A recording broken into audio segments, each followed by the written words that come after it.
Man, it's freezing in here. I was standing in the pitch-black kitchen, pouring a glass of water, when the small device on the counter suddenly flared to life. The blue ring on the smart speaker pulsed bright against the dark granite. And then, out of the small speaker mesh, my own voice echoed back into the room. Man, it's freezing in here. I froze, the glass halfway to my mouth. Alexa, play back last command. I asked, my voice barely above a whisper. The speaker glowed again, instantly replying in my exact voice, my exact tone, down to the slight rasp in my breathing. Alexa, play back last command. Stop. That's not funny, I muttered, and plugging the device from the wall, the light went dark. I told myself it was just a cloud sync glitch, a corrupt audio file, anything logical. I carried my water into the living room, but before I could take a sip, my phone buzzed in my hand. A sharp notification cut through the dark. Person detected at front door. Who the hell is at the door at 2 in the morning? I opened the security app. The live feed loaded, casting a cold white glow across my face. On the porch, standing directly under the yellow porch light, was a figure. It was wearing my favorite oversized red hoodie. It was facing the camera, but its neck was bent at a terrifying, impossible 90-degree angle, resting flat against its left shoulder. My thumb trembled over the screen. What is that? On the camera feed, the figure took a slow step forward. It didn't reach for the doorbell. It just pressed its face inches from the lens. Its eyes were completely black, no whites, no pupils, just two hollow pits of reflection. Then a harsh static burst through my phone speaker, followed by my own voice coming from the app. I'm home. Open the door. Mark. Panic spiked in my chest. I backed away from the front door, stumbling over the edge of the living room rug. Suddenly, every smart light in the house flickered and turned a deep, blood red. The massive TV screen on the wall clicked on by itself, blasting blinding white noise into the silent room. Siri, Google, turn off everything, lock the doors.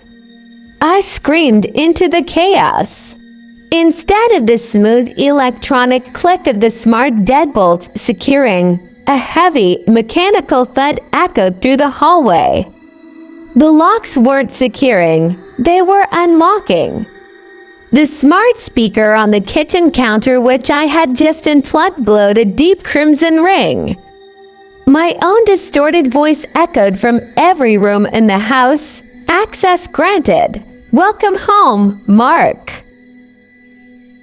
Downstairs, the front door creaked open. Heavy, wet footsteps began to slowly drag across the hardwood floor. I turned and sprinted up the stairs, taking them 3 at a time. I slammed my bedroom door, threw my weight against it, and manually turned the heavy metal deadbolt. I slid down to the floor, huddling in the corner, clutching my phone with the flashlight turned on. My phone buzzed again, an incoming text message.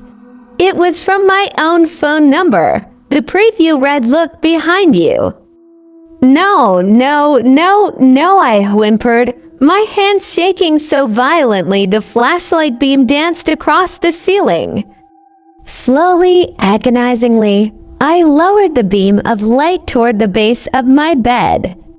Protruding from under the dust ruffle was a pair of pale, human hands.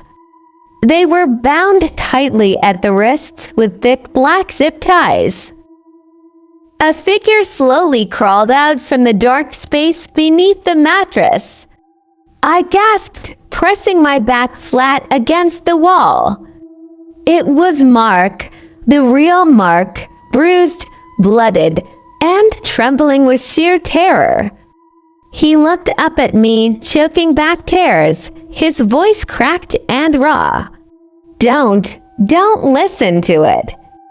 I've been tied up here for hours. That thing, it's not me. I stood there in the center of the room, looking down at my hands.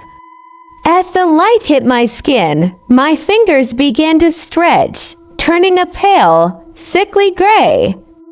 My knuckles cracked as they elongated.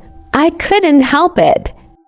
A grin spread across my face, a wide, jagged smile that stretched far past my cheeks, tearing at the corners of my mouth. I looked down at the bleeding man on the floor and spoke, my voice shifting effortlessly into his. I know you've been here, Mark. I just needed to hear your voice one last time to get the pitch perfect. I lunged forward into the dark, blackout. A soft, cheerful digital chime cut through the dead silence. And then, from the bedside table, a familiar voice whispered, "Good night, Mark. Sweet dreams."